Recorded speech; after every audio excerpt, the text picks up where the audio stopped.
What's the most Michael Scottish thing your boss ever did? This happened back in 2008, when I was working at a mid-sized insurance company in upstate New York. Winter storms were just a way of life, and most of us had the good sense to leave early, throw snow tires on our beaters, and just quietly get home before things got bad. But our branch manager, Gary, was not most people. Gary was in his mid-40s, still rocked frosted tips, and had the energy of a man who constantly needed to prove something to everyone in a 50-foot radius. The week before this happened, he'd rolled into the office parking lot with a brand new canary yellow Hummer H2. We all heard it before we saw it. It sounded like a semi. He parked it diagonally across 2 spaces near the front door, then came in and announced to nobody in particular, that beast could drive over a Prius like a speed bump. Everyone ignored him. So the morning of the storm, weather reports were all saying the same thing. Get home before noon or stay put. Heavy snow, whiteout conditions, ice underneath. Classic nor'easter stuff. Around 11 a.m., people started asking if they could clock out early or work from home. Most managers gave the go-ahead. HR sent out a soft approval. Then Gary stood up from his glass office, clapped his hands and said, "Nobody's gotta leave. I got this." He pointed both thumbs at himself. "If anyone's worried about driving home in this, I'll take you. My H2's a beast. Military grade. I'll get you there." Silence. A few of the younger coworkers,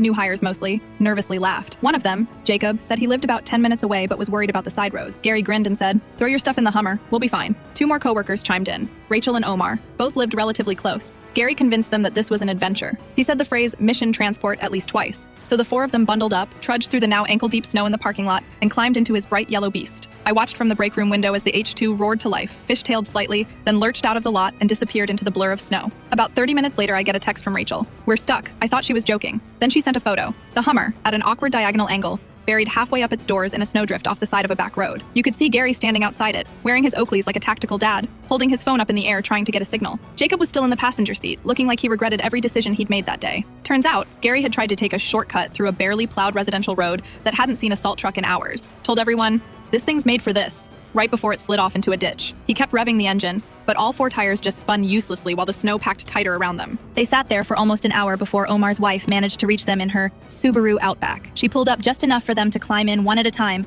and left Gary standing next to his stranded H2, still convinced he could dig it out by hand. He ended up having to call a tow truck. The driver showed up with a chain and a smirk and told him flatly, "These things are heavy as hell. Should have stayed home." The next day, Gary didn't show up. Neither did Jacob, Rachel, or Omar. We assumed they were taking snow days, but word got around fast. By the end of the week, someone had printed out a photo of a yellow Tonka truck stuck in the snow and taped it to Gary's office door. Someone else made a fake mission transport failed report and slid it under his door. When he finally came back Monday, he didn't mention it at all. Walked in like nothing had happened. Parked the H2 way in the back this time. No dramatic entrance, no clapping, just quietly sipped his coffee and stared out the window like a man who had seen too much. But for weeks after, anytime someone asked if they could leave early for weather, somebody would whisper, "You need Gary to drive you," and everyone would lose it. To this day, I've never seen a more perfectly Michael Scott moment in real life. All that swagger, all that confidence, and it ended with him buried in a snowbank while a Subaru rescued his passengers.